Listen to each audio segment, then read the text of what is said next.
हाय दोस्तों, मैं हूँ प्रगति और स्वागत करती हूँ आप सबका मेरे इस यूट्यूब चैनल पे जिसका नाम है खुशी मोटिवेशन। आज जानते हैं डॉक्टर एपीजे अब्दुल कलाम जी के बारे में। वो कहते हैं ना, सपने वो नहीं होते जो आप नींद में देखते हैं, सपने वो होते हैं जो आपको नींद ही नहीं आने देते। डॉक्टर एपीजे अब्दुल कलाम कहते हैं कि वृक्ष में प्रतिदिन पानी देना चाहिए, लेकिन फल मौसम अनुसार ही आते हैं। इसलिए जीवन में धैर्य रखें क्योंकि हर काम सही समय पर ही होगा। तो जानते हैं उनकी कहानी के बारे में। सबसे पहले जानते हैं उनका नाम। अवुल पकीर जैनुलाब्दीन उर्फ डॉक्टर एपीजे अब्दुल कलाम इनका पूरा नाम है। एपीजे अब्दुल कलाम एक भारतीय एरोस्पेस वैज्ञानिक थे। उन्होंने 2002 से 2007 तक भारत के 11वें राष्ट्रपति के रूप में भी कार्य किया। उन्होंने भौतिकी एरोस्पेस इंजीनियरिंग का अध्ययन भी किया। एपीजे अब्दुल कलाम को पीपुल्स प्रेसिडेंट के रूप में भी माना जाता है। डॉक्टर एपीजे अब्दुल कलाम की जीवन की कहानी काफ़ी संघर्षों भरी थी। शिक्षा के प्रारंभिक काल में उन्होंने अखबार बेचने से पढ़ाई शुरू की और अपने घर परिवार के सदस्यों का पालन पोषण भी किया। तो आइए जानते हैं उनकी पूरी कहानी के बारे में। शिक्षा उपलब्धि, उन्होंने कितने आविष्कार किए और उनके महत्व कितने हैं, सब कुछ जानते हैं इस कहानी में।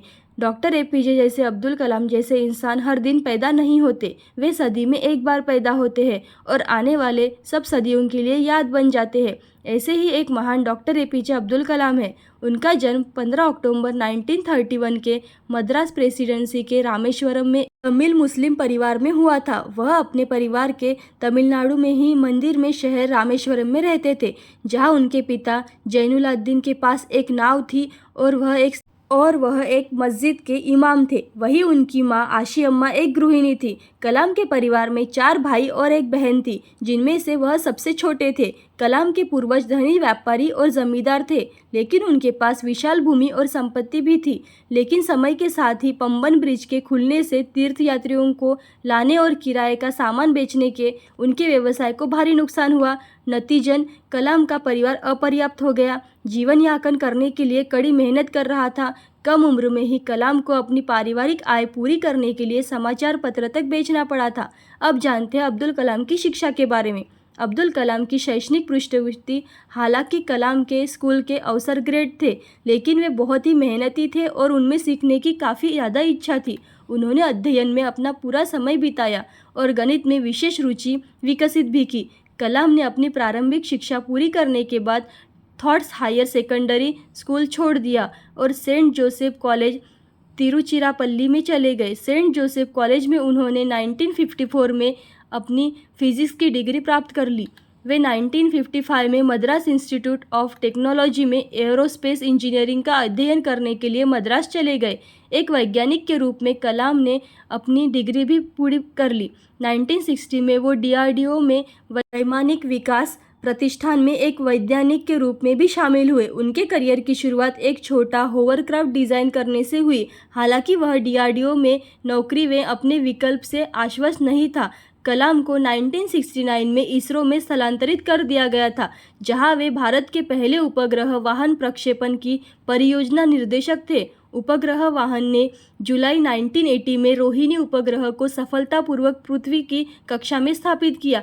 कलाम को 1970 से लेकर 1990 के दशक में बीच सरकार की एलवी और एसएलवी परियोजनाएं प्राप्त हुई। उन्होंने प्रोजेक्ट डेविल और प्रोजेक्ट जैसी 2 परियोजनाओं का निर्देशन किया, जिसका उद्देश्य सफल एसएलवी कार्यक्रम की तकनीक से बैलिस्टिक मिसाइलों का विकसित करना था। कलाम ने इस तरह इंदिरा गांधी को आश्वस्त किया और इन एरोस्पेस परियोजनाओं के लिए गुप्त धन की मांग की। उनके शोध और अपार ज्ञान से उन्हें देश के 1980 के दशक में महान ख्याति दिलाई। इसके बाद कलाम 1992 में रक्षा मंत्री के वैज्ञानिक सलाहकार बने और सरकार के प्रमुख वैज्ञानिक सलाहकार के पद पर पदोन्नत भी हुए।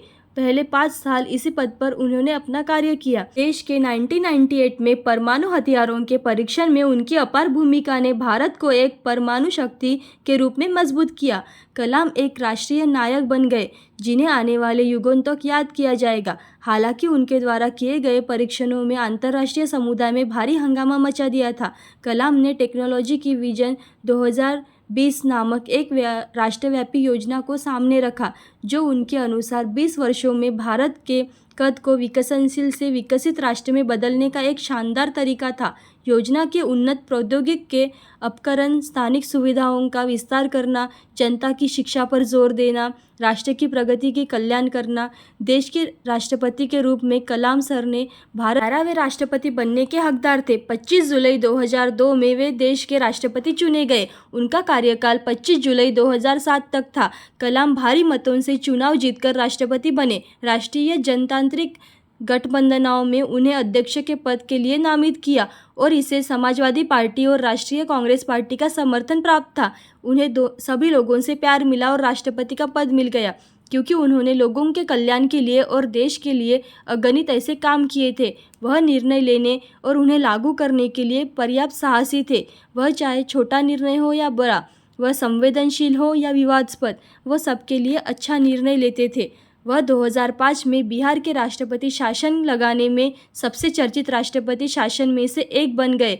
कलाम ने एक बार और पद संभालने की इच्छा व्यक्त की, लेकिन बाद में उनका विचार बदल गया और कार्यकाल से विदाई लेने के बाद वह शिफ्ट हो गए शिलांग में भारतीय प्रबंधन संस्थान में एक अतिथि प्रोफेसर के रूप में अपने छात्राओं का व्याख्यान देना उन्होंने शुरू कर दिया। उन्होंने अन्ना यूनिवर्सिटी तमिलनाडु के एरोस्पेस इंजीनियरिंग के प्रोफेसर के रूप में कार्य किया। उन्होंने अपनी उपस्थिति में ज्ञान से इंडियन इंस्टीट्यूट ऑफ इंदौर और इंडियन इंस्टीट्यूट ऑफ बेंगलोर जैसे शैक्षणिक स्थानों को भी रोशन कर दिया। सर कलाम ने भारतीय अंतरिक्ष विज्ञान और प्रौद्योगिकी संस्थान तिरुवनंतपुरम और चांसलर के रूप में कार्य किया।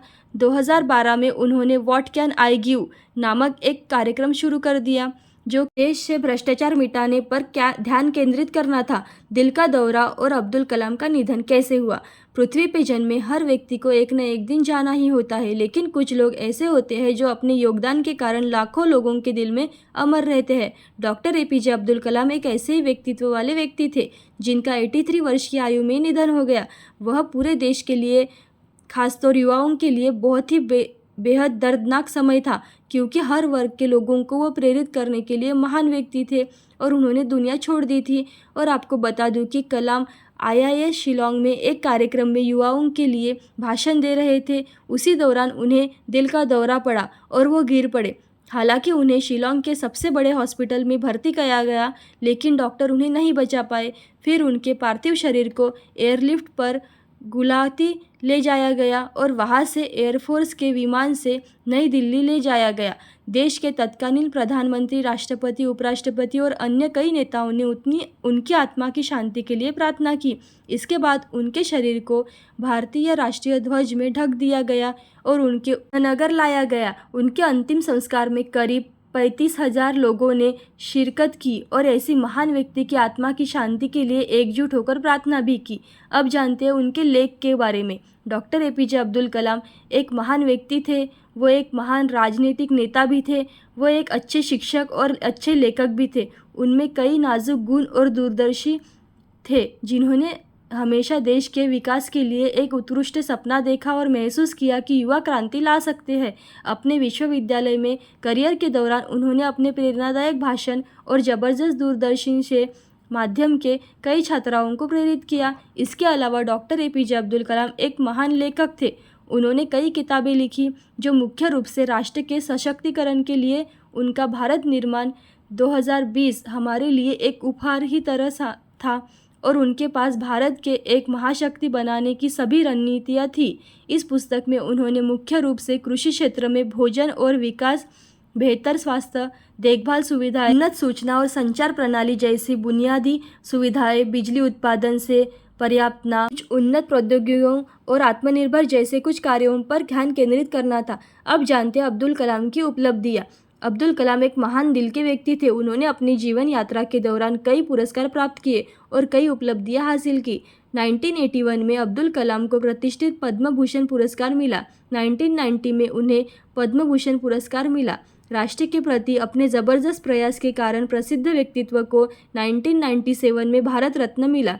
उसी वर्ष उन्हें राष्ट्रीय एकता के लिए इंदिरा गांधी पुरस्कार से भी सम्मानित किया गया। भारत सरकार ने कलाम को 1998 में वीर सावरकर पुरस्कार से भी सम्मानित किया गया। कला, विज्ञान और प्रौद्योगिकी में उनके योगदान के कारण उन्हें 2000 में शास्त्री रामानुजम पुरस्कार भी मिला। अंत में वर्ष 2013 में प्रतिष्ठित व्यक्तित्व को वॉन से सम्मानित भी किया गया। नेशनल स्पेस सोसाइटी द्वारा ब्रोन पुरस्कार भी मिला। हालांकि अब्दुल कलाम का जीवन काफ़ी संघर्ष भरा और कठिनाइयों भरा था, लेकिन वो विरोधियों के ऊपर उठकर आधुनिक भारत में महानतम वैज्ञानिकों में से एक बन गए। राष्ट्र निर्माण के लिए उनकी भूमिका आने वाली पीढ़ी के लिए भी याद रखेगी। तो जानते हैं कलाम की कुछ आदतें जो हमें हमेशा याद रखनी चाहिए। उनका कहना है स्वास्थ्य का ध्यान रखना चाहिए। डॉक्टर एपीजे अब्दुल कलाम स्वास्थ्य को महत्वपूर्ण मानते थे और नियमित व्यायाम पर और आहार पर ध्यान दिया करते थे।